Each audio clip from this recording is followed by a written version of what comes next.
Hello, and welcome to the Wedding Dish Podcast. Grab your fork and knife and take a seat at our table as we dish on all things weddings. You'll hear stories and tips from real couples and wedding pros about love, life, and entrepreneurship. I am Sarah Alapin, the host of The Wedding Dish and CEO of Photos from the Hardy and District Bliss. Thank you so much for tuning into The Wedding Dish. Let's dish. And today we do have our Frenchy friend, Cluso, the inspector, who is hanging out in his podcasting chair, eating a little bonus treat for being such a good little monkey man. And today's guest has actually met him in person, one of the two people joining me today. I am so excited to be bringing back my friend, Taylor de la Fuente, and her now husband, David. Thank you two so much for joining me on the Wedding Dish today. Absolutely. Thanks for having us back. And yeah, I brought my hubby this time. Isn't that fun? I know. We were just talking before we started recording, and it never occurred to me that I hadn't met David. Yeah, because I talk about him all the time. Sorry, honey. It's okay. And we've been on the Wedding Dish, so I know all about your proposal, everything that we talked about in season 1. I even have met your dog virtually. Yep. Amazing. I love it. So let's go ahead and dive in. It's been a bit of a wild ride for you two planning your wedding. Yes. So we're recording this right now in March 2021. We got married in November 2020. So we're a few months post-wedding. Some of the, stress of it has gone away. We can look back on it with fresh eyes, if you will. But yeah, we were engaged for a year and a half between proposal and actually getting married, and things changed quite a lot during that time because all of COVID happened. And so we unknowingly became a coronavirus wedding and a coronavirus couple. Which was a stark departure from the first time you were on the Wedding Dish, which was in person in DC. Mm-hmm. And you were planning on having 50 people at your wedding? Yeah. We were going to do around 50 people, and we had a lot of opinions on how we wanted to have a small wedding. And that was so unusual because most people do like 100 plus, and we didn't want to do that. We wanted something more intimate and whatever. And, little did we know that we were going to be pushed even farther into the intimate wedding category. So we ended up having 9 guests, with the 2 of us, bride and groom, ending up being 11. That's so crazy. And you got married in Charleston. Yeah, Charleston, South Carolina. We lived for a long time, and we got engaged in Washington, D.C., which of course is where I met you, Sarah. And then we moved right before COVID, coincidentally, to Dallas, Texas, which is where David is from and grew up. And we got married in Charleston, South Carolina, which is where my family lives, and I lived there for a while. So it was a destination wedding, which only added to all of the COVID craziness because we weren't sure if we were going to be able to travel and all the things associated with that. And was 11 the restriction for South Carolina, or was it just that was how the numbers shook out and made the most sense for you for the guests? I think South Carolina had lifted a lot of the restrictions on size at that point. We just felt that would be the safest way to go, especially because if people don't remember, the late fall and obviously the winter were like the worst of the COVID-19 outbreak in the United States. I forget the exact numbers when we ended up getting married, but we're talking 100,000 plus new cases a day. And we felt it would be irresponsible to extend invitations to friends and more extended family. So we chose to only do 9, which was basically parents, and then Taylor's brother, her grandparents, and then her great aunt, who just happens to live also in the Charleston area. Out of our 9 guests, 4 of them were from Charleston, and then 5 had to travel. But a lot of that was via car, even because like my dad and stepmother live in Atlanta, Georgia.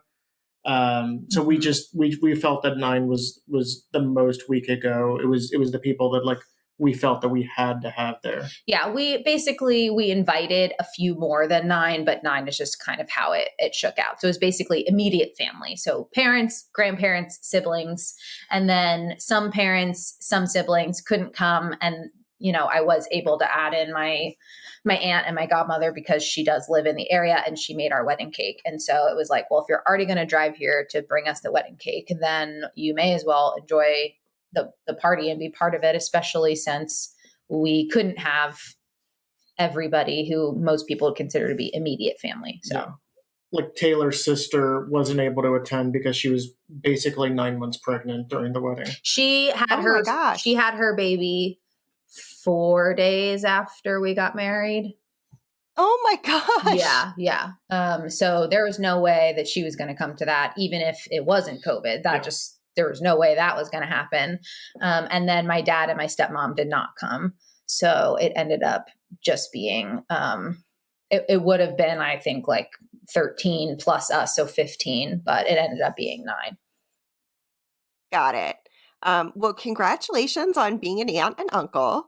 Yeah, that's new for us. David's an only child, and I'm the oldest of my 3 siblings. So, it's a new thing for us, but yeah. And have you met your No. No. They live in like upstate New York. Yeah. Oh, that's a hike for you now. Yeah. Yeah. And like the part of upstate New York that has like a regional airport with one destination. So it's like even during non-COVID times, it would be a little bit difficult, I think. Yeah. Yeah. Well, hopefully soon. So walk me through a little bit of what your wedding day actually looked like. I know you stayed at an Airbnb and you got ready together, correct? Yeah. So we booked an Airbnb, which honestly was so smart from both a financial perspective, but also just space planning, because we were able to get a 1-bedroom apartment, and that was 2 stories. So the bedroom was upstairs and could be separate from all the people in the house, but there was a downstairs with a kitchen and a living room. And so like, it wasn't a big deal to have a hair person, a makeup person, people come over and just like sit there and hang out. And so, before COVID had hit, we decided to invite the moms to get ready with me. So that way I wouldn't, because we did not have a bridal party, even when it wasn't going to be a 9-person wedding. We were not ever going to have a bridal party. And so I didn't want to get ready by myself, just the 2 of us. And of course, your parents help you a lot during the entire process. So it was sort of like our mother of the bride, mother of the groom gift to invite them to get ready with me. So all of the moms came over and got ready, hair and makeup in our little apartment. Meanwhile, David and his dad went out for lunch. What did you guys do? Yeah, we went out for lunch at a local Charleston place. I think it was Leon's oyster shop. Oh yeah. So they had like a really nice lunch at a big name local restaurant. Did you do anything else, or is that it? That was basically it, I think. Okay, cool. So they went out for lunch. The girls got ready. Basically, by the time that he got back from lunch, the ladies were pretty much done. And so they all left because they still had to go get dressed. And then he and I went upstairs and got dressed. And then our photographer came over and we pretty much walked the 1 block from our Airbnb to our venue. And that's where all of our really cool bridal portraits happen. We're just sort of on that 1 block walk over because we live in urban lifestyle, and we got married in an urban venue and stayed obviously downtown in an urban setting. And so we were pretty happy just sort of walking 1 block over, and wherever we saw a cool storefront or a cool wall or something, that's where we would just take pictures. And so those are some of my favorite, honestly, are like us crossing the street and our big money shot, which I think the 2 of us would agree. There's a few portraits that are like the most amazing. If I had to delete all of the photos from the wedding and just keep one, this would be the one that I would pick. Happened to be on that one block walk over, and it was an empty storefront, and it had this like vestibule. And because the store was closed, there's no, signs in the window or people coming in and out. And so it was just all black and white. And then the two of us standing there in the middle, and it ended up being really cool. But we did not plan any of that. It just kind of happened. And I know exactly which photo you're talking about because it is so remarkable and so stunning. I thought it was in the venue, and I actually thought it was why you chose the venue. That was like maybe 4 doors down from the venue, something like that. It used to be a restaurant, and I guess because of COVID, the restaurant closed, but they had this really cool, I'm sure you'll post the picture on Instagram, Sarah, because it's a really good one. But it's got like a black and white checker tile entrance, almost like marble or something. And then the ceiling was painted in like a black and white, almost like a tattoo style or like a graffiti style art. And so it's all black and white and gray surrounding. And then there's the two of us. And it couldn't have worked out better, but we 100% did not plan it at all. I love it. I love it so much. And it works so well with both of your wedding looks. So how did you choose? I know some of it was seasonal, and I know we talked about your wedding dress and where you got it because you found it at a secondhand bridal store, which I love for sustainability and pricing purposes. And also, so we talked about that on the first podcast episode you were on, which was in season 1. But David's look was also really unique. So, and they worked really well together. So can we go through a little bit about your outfit, look choices? What did you wear, honey?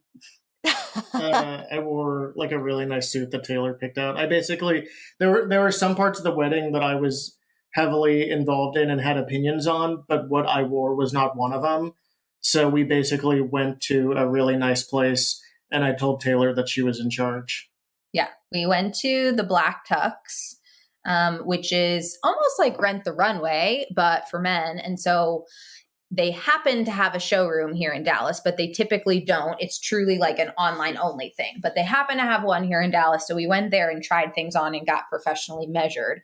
But then it's not like we went there to pick up his suit or anything. It got mailed to us the way that Rent the Runway does. So we were able to actually see the fabrics, look at them, touch them, try them on, all that stuff. And so we ended up doing like a classic tuxedo pant with the little sort of stripe of like silk down the side. So really classic tuxedo pant, tuxedo shirt. He did beautiful patent leather loafers with no socks. And I thought that looked really beautiful. And then the big showstopper, of course, was the suit jacket, the tux jacket, which was red velvet. And then I did like a champagne colored bow tie with it. So it was just really beautiful. And I think if we had gotten married in June, there's no way that would have worked. But because we got married in November, and David has more of like an olive skin tone and brown eyes, and it worked. It looked really, really good on him. It looked awesome for the time of year. Yep. And so it just worked like super well, and we were really happy with it. And the mail process could not have been any easier. They mailed it to us. We try it on. They actually like sew the pants and the sleeves to be your specific length. So that way it actually fits you. Which is kind of a unique thing, but yeah, that was a good experience. Yeah. That's awesome. I love that. I can't believe they tailor it to fit you, and it's a rental. Yeah. I was really surprised by that too, but I think basically they do a special type of stitch where you can't see it from the outside, but of course it's there holding it up, and then they just don't cut the fabric. So whenever you mail it back to them, they cut the thread, it goes back to the full length, and then they wait for the next person to say, here's my measurements, and they do it all over again. That's incredible. How fascinating. Yeah.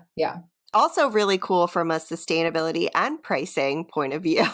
Yeah. And it always includes the insurance too. So like if you happen to, stain something or whatever, like it's not like you're going to be on the hook for now $1,000 suit. Like we paid $200 for a week-long rental, and that was perfect. Yep. That's awesome. I love that. And one of the really cool things that you did with, of course, your dress looked beautiful with the velvet because you had, I want to say it was satin, but I'm not the best at Yeah, I think fabric. it was satin. And then it had all of this like beading and appliques on it that kind of looked like tree branches almost and little flowers, but not all over it, just kind of on the bodice a little bit. And it ended up looking really nice together. Yeah, and they had some champagne detailing in the beading. Mhm. And Taylor rocks a bright lip all the time. It's like one of my favorite things that you do Oh, thanks. in terms of like, look, you're so good at like rocking a really great lip color. And of course, her wedding day was no different. Yeah. Um, it absolutely stunning. And it was you both went very classic, but elevated. Yeah, that's kind of where the design piece of it started was like, I think the two of us from the beginning really had this perspective of I want it to be like our best day, but I don't want it to be like so far removed from what we would do on a day that we chose to celebrate us. So like we live in an urban environment. We wanted to get married in an urban environment. We really like good food. So it was important to us to have like amazing food. But like some of these other things that didn't really matter to us, we kind of did away with. But yeah, so in terms of the look, I was like, well, if I was going to go to a cool party that wasn't my wedding and I was able to get a hair and makeup and get a dress and all this stuff, like I would go for an old Hollywood glam look because that's just kind of my style. And you already heard him say, I don't care, like you dress me up like I'm a Barbie doll. So that's what I did. So that's what I did. But like my personal style goes more in that old Hollywood look. So that's collectively it all worked. And then in terms of the design in the space with like flowers and whatever, our florist really leaned on that and did more of like a kind of an earthy glam type of a vibe with like lots of greenery and some unusual flowers that we did in our arrangements, but also like a lot of mixed metals, a lot of glass, some mercury glass, like cool things like that to kind of bring in the vintagey look. Yeah, some produce too, which we really liked. Yeah, that was our unusual flower component, which again is also more budget friendly and sustainable, was because we're really big into food, and I think food is really beautiful. Like we did pomegranates and rosemary and artichokes and cabbage roses and all of those things in our flower arrangements. And I just thought they looked like really cool and different. And most people, you wouldn't find that on a wedding day.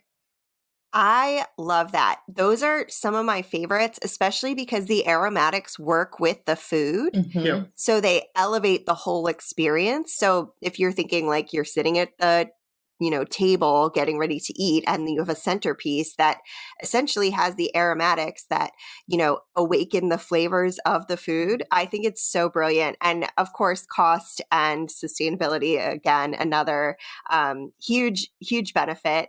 I love that. I think you two did such a great job adapting and dealing with the stress. I mean, it must have been at least a little bit stressful. I mean, I know it was, but for the listeners out there, how was adapting to how much of a toll did adapting to the changes for COVID as they kept unrolling, like waves hitting the side of the boat as you went? Yeah. I mean, obviously, like part of it was an unshared burden, I think, because I think back to we also chose a honeymoon spot that was they were not going to full capacity, and that's part of why we chose it. It was a boutique honeymoon spot. They had enough space for I think 300-ish rooms, and we're only booking like 75, so we were pretty spaced out. But we talked to another couple while we were there that we saw them, and they also were on their honeymoon, got married on the same day, and I think their wedding was like 200 plus. They were from no shade, but they were from St. Louis, and they were like, "Yeah, we're on our honeymoon too," and we were like, "Cool, what? How? Tell me about your wedding." Kind of like what you just asked, and they were like, "Oh, it was fine. It was 200 people, and it was beautiful, and whatever." And we were just like, "Oh, okay." Ours was 9. Right. Yeah. 9. Yeah. So as we were doing it, like we had to like keep reminding ourselves that the better thing to do is to not invite people. I actually reached out to some friends of ours that we went to their wedding in 2019. So it was like our second to last wedding attendance before COVID hit. And we sort of asked them, would you rather get something in the mail from us saying you're invited to this wedding? And then, it'd be this kind of back of mind thing where we all know that they're too smart to attend our wedding? Or would you rather get something in the mail from us saying like, you were our A-list, but you're uninvited, because of COVID, and they fully endorsed option B, as did, some other people we initially reached out to, kind of like the closest friends and people that we trusted, before we sent out to everyone like that. So that part was, obviously disappointing, but I think we handled it the best way possible. And people were very understanding, I think, and, still tried to, celebrate with us in whatever way that they felt possible. But we purposely chose not to do the thing that some people were doing, where it was like a Zoom like wedding as part of it, just because at the same time, like we didn't want to subject our friends to sitting on their computer for an hour as an obligation. We felt that, we'll eventually see you again, or, we'll keep chatting the way we're chatting. But, we want our wedding day to be fun for everyone. And if you can't attend, the most enjoyable way for our guests is just, for them to send us a text, and then we'll catch up later.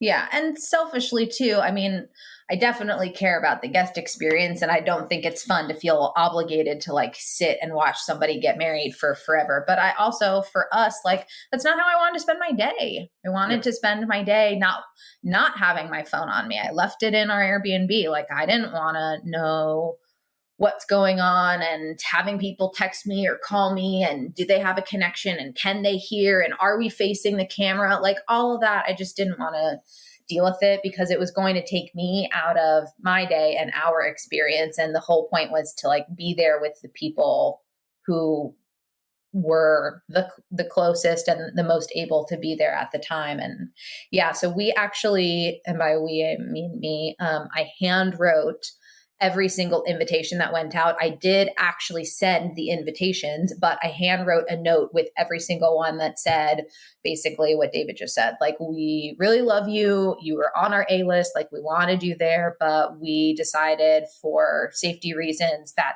the best thing to do is to politely ask you not to come, please. And, the only person who I heard like negative feedback about that from, indirectly through my mom, was my grandpa, who basically was just like, this is not a real wedding. A real wedding is like family and people and hustle and bustle. But of course he was also there. So it's a little bit different. Like, he's not one of the people who got you're uninvited or please come to our digital thing or whatever. Like, he was just sort of expressing his sadness for us through that. So yeah.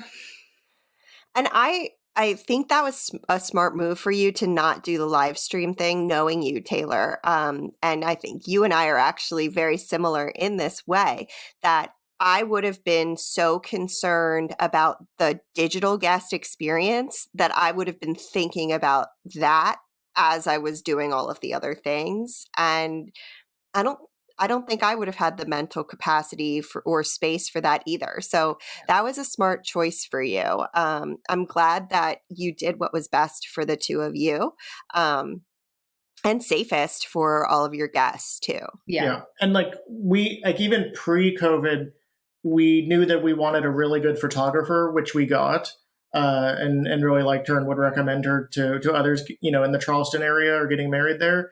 But even pre-COVID, we knew we did not want a videographer. We didn't want to have to deal with, video, and we knew we weren't going to really use that after the fact. So I think that went into making the no Zoom part really easy. Like obviously COVID helped us come really under budget with our wedding, and so it wasn't even like a money thing necessarily. We didn't want video footage. We just wanted really nice photos. Yeah, I mean, there's nothing wrong with a videographer, and if you're going to use it, then great. But we're not. I don't think we would use it. What would we do with it? Watch it once a year on our wedding anniversary? I mean, maybe. I don't know. I wouldn't. Yeah. You and all can watch it. Meanwhile, we have already gotten prints of our photography. We have, I make a book for us every year to sort of like recap the year prior and have that in our house. And so we've got like printed in a book, hanging on the wall, framed next to the bed, like all of those types of things. So we actually do use the photography a lot and look at it a lot, or at least I look at it a lot. So. I will say the one thing COVID did help with, I will give it, the benefit of the doubt, is we were having a big debate over whether we wanted a DJ or a band. And part of that was because we were getting married in such a small space. We didn't know if we could like really fit a band in there and all that. But then because we obviously went down to like a very small wedding, we were like, there's really no point of having a band. So we'll do a DJ, which turned out great. The DJ we got was fantastic. Yeah. And we really liked, what that provided for the wedding. Yeah. And we were able to add on some other extras because it was less people, so therefore less money. So we had more room in the budget. So like originally I wasn't going to do any kind of calligraphy, but I ended up getting calligraphy signs because for the ceremony, we kind of separated the chairs by family. And so I put a sign on every single one saying reserved for the De La Fuente family, for David's dad and stepmom, for the Reese family, for my parents, whatever. So we were able to do that. And then every single person got a hand done place card. And so I thought those were some nice touches that we probably wouldn't have been able to afford otherwise. We also upped the quality of our beverage package. So we did like top shelf liquor and all of that. We didn't really add any food just because of the number of people there, but it felt like it was more high quality stuff that we did because we didn't have as many people. So. Yeah. I love that. Well, I'm glad that there were some silver linings and that you were able to adapt and everything as that progressed. And I think on that note, we are going to take a fast break on the wedding dish, but we are going to come back with some awesome stories about your photography and the experiences of your wedding day. So we will be right back. And we are back on The Wedding Dish. I am Sarah Alapin, the host of The Wedding Dish. And today we have with us Taylor and David De La Fuente, who got married in November 2020. Yep. Still seems so weird to say because I haven't seen you since you got married in real life. But how many months ago was that? And that was 4 months ago. Yeah. I saw you count. Yeah. I love it. Okay, so let's jump back in and dish about the crazy situation that happened at your wedding.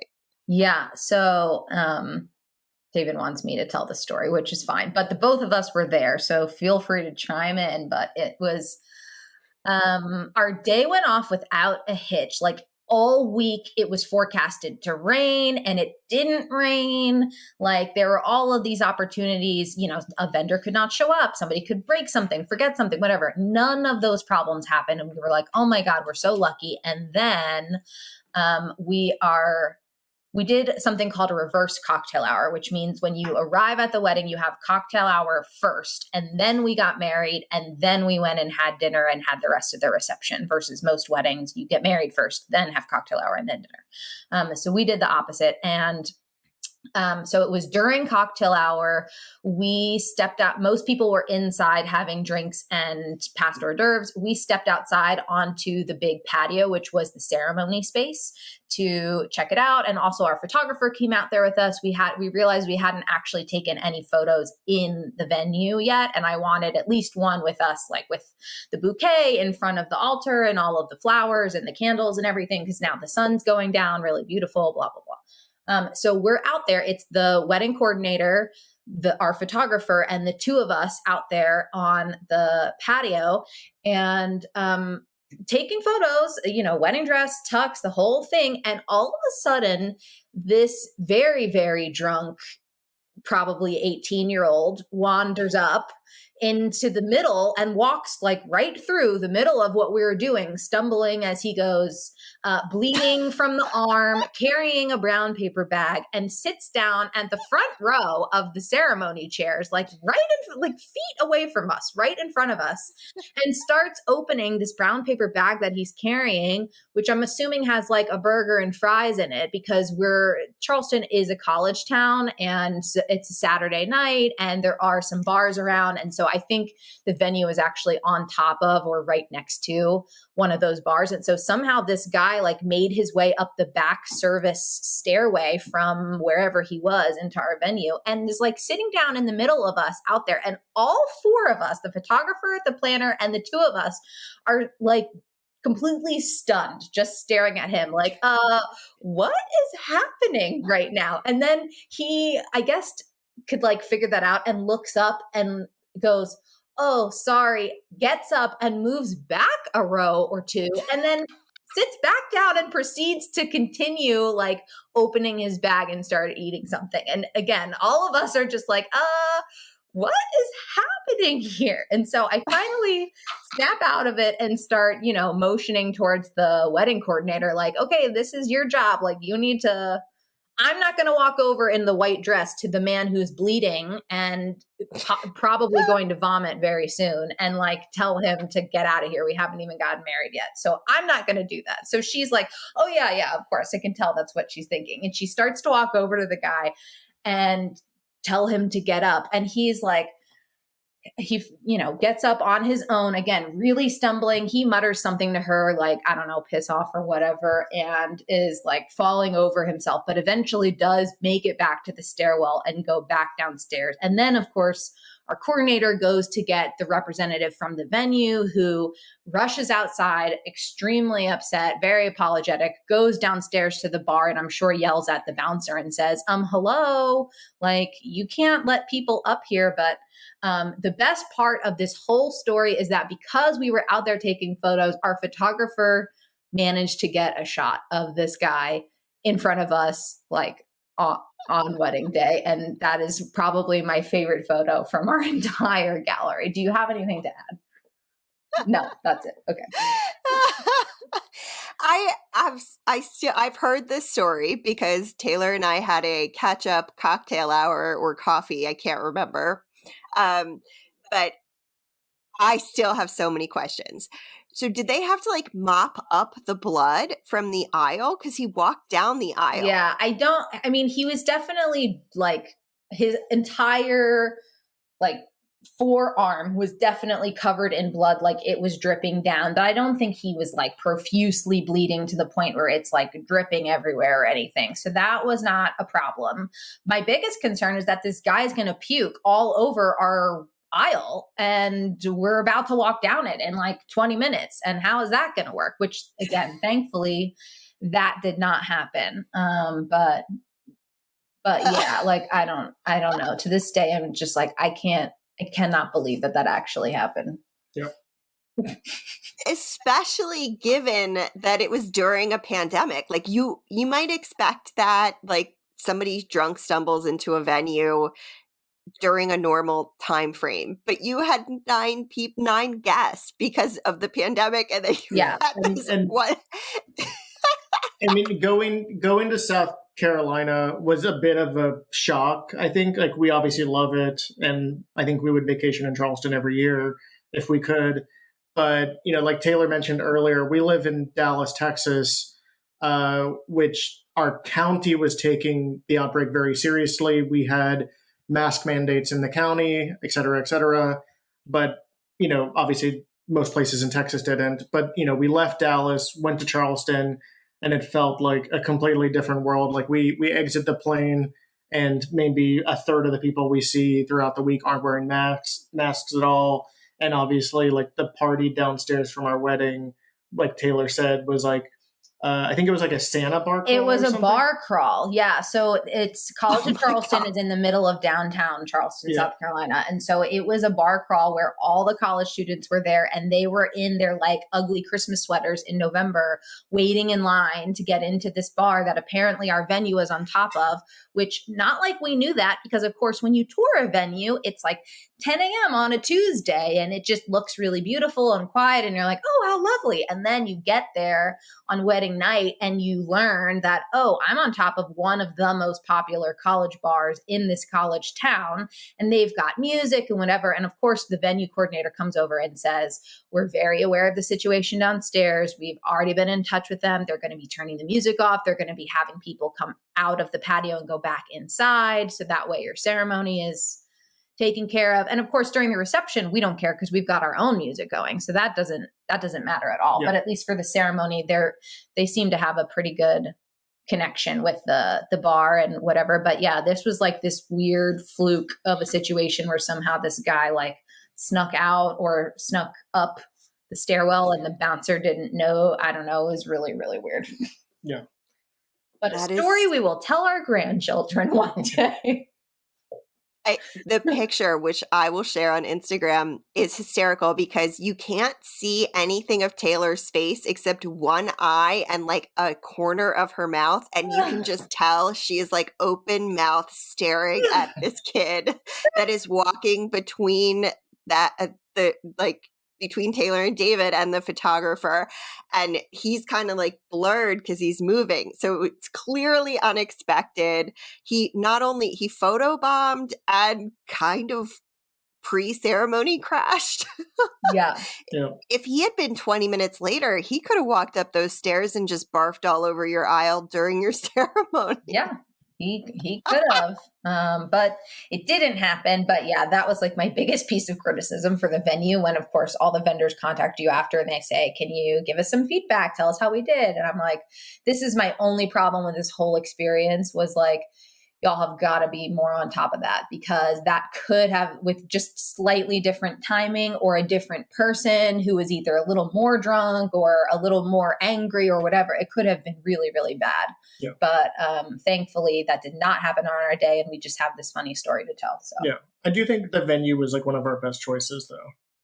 yeah. So I was telling this to Sarah before, and David, obviously you and I have talked about this a lot, but like one of the downsides of our COVID wedding is that you and I are both like super type A planners. We actually like that. We think it's fun. And in any other year, that would have been like the most amazing thing. And we would have saved so much money and so much time and so much stress because we sent out everything early. We made decisions early. We had spreadsheets. We tracked everything. We planned this wedding ourselves. And it just happened to be the 1 in a million shot where that was a bad thing for the year that we were getting married. And so we made a lot of decisions early, signed contracts, paid deposits, made commitments, and then things changed in a big way and we were kind of stuck with them. And so I think if we had planned from the beginning a 9-person, 10-person, 11-person wedding, we would have made a lot different choices and certainly wouldn't have spent as much money.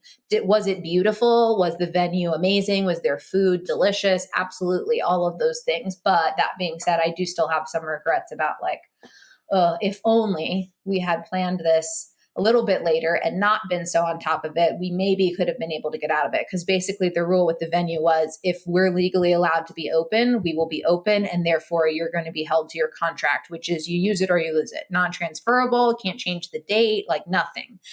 And yeah, so loved the venue from day one to the day we got married. I remember the day that we went there to tour it. We left and I started crying because I was like, "This is it! Like this is the one." And so I don't regret that piece of it. I wish it was a different time. That's all.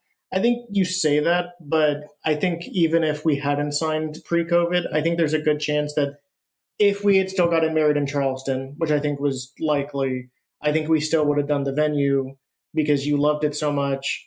And because, again, like we did come in so under budget on the wedding because we didn't have to pay for catering and alcohol and gifts for all the guests, and all that kind of stuff. Like we saved so much money on that, which is obviously one of the biggest expenses that the venue really, the venue was like less than 10% of our total wedding cost by the end of it. Right. But so how much did we actually spend? 15,000? A little bit more, I think. Well, yeah, a little bit more. It's been a while since I looked at it, but we did officially tally everything up and look at it and go, okay, our original budget was 20,000 for a 50-person party. And we were making some really strategic choices to be able to hit that budget because that's a little bit of a tight squeeze. And then at the end of the day, I think we spent 20,000 total if you include the honeymoon. So we definitely were under budget on the wedding for sure. And we did spend maybe more than we normally would on an over the top honeymoon, which I don't regret at all. Everybody should do that first. Pay for and plan your honeymoon first, and then work on the wedding stuff and make the budget work for your wedding. Yeah. But there's a lot of sunk costs that come with these one-time things, like the venue fee just to rent the space and not do anything in it was $1,800. And I don't think that's unreasonable for like a party for 50, but for a party for 9, we could have rented the back room of a James Beard award-winning restaurant and had like a 5-course dinner and whatever, and spent the same amount of money, but been in a smaller space and had like a better, more intimate experience that way. Those are some of the things that I go through. So you're saying you would have let me make us get married at Rodney Scott barbecue? No, that doesn't count. That's too casual. Okay. It's too casual. Okay, you're thinking fig. Yes, okay. I'm thinking, and this means nothing if you've never been in Charleston, but like a fig, or even like a Prohibition with a really pretty back room, or like the Grocery, or any of those places that have like a really amazing, even Oak Steakhouse has like the 3rd floor. Like we could have gotten married and had dinner at like the 3rd floor, and that's Bill Murray's favorite hangout in the city. Like we could have done so many cool things with the same amount of money or less.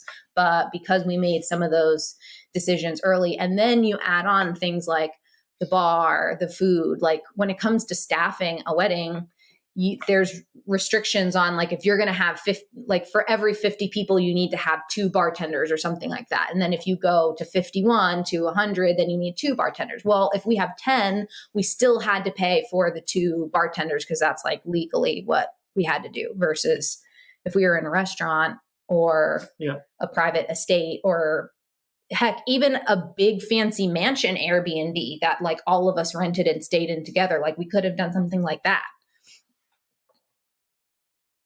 All good points.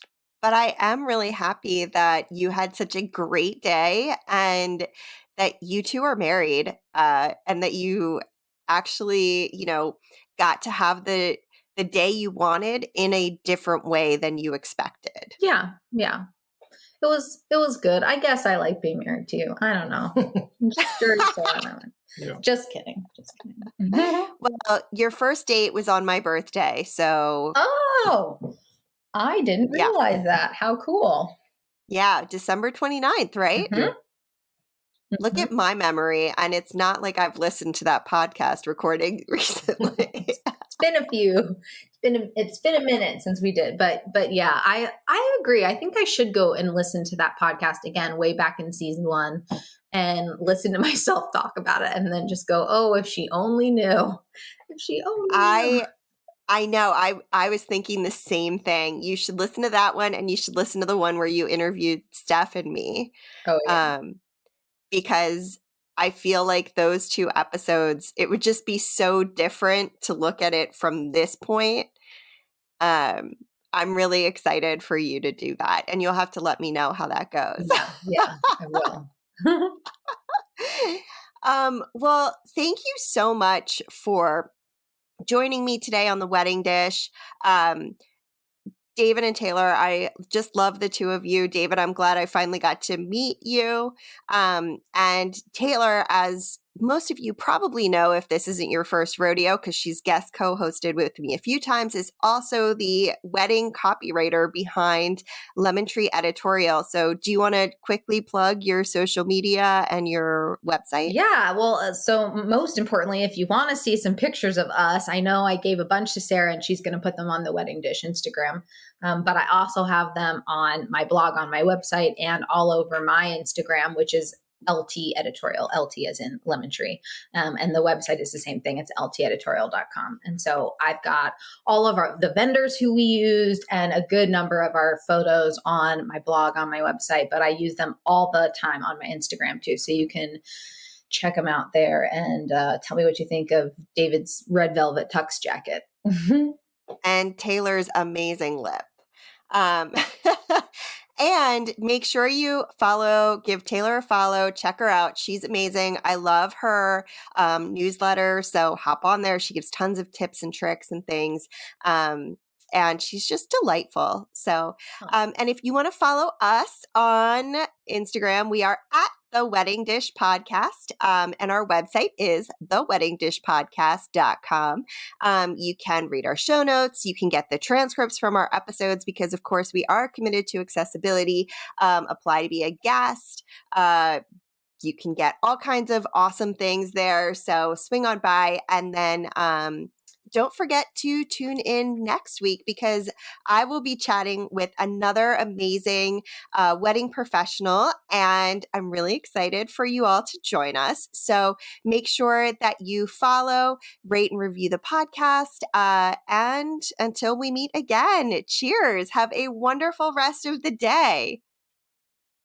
Bye, everybody. Bye. Thank you. Thank you.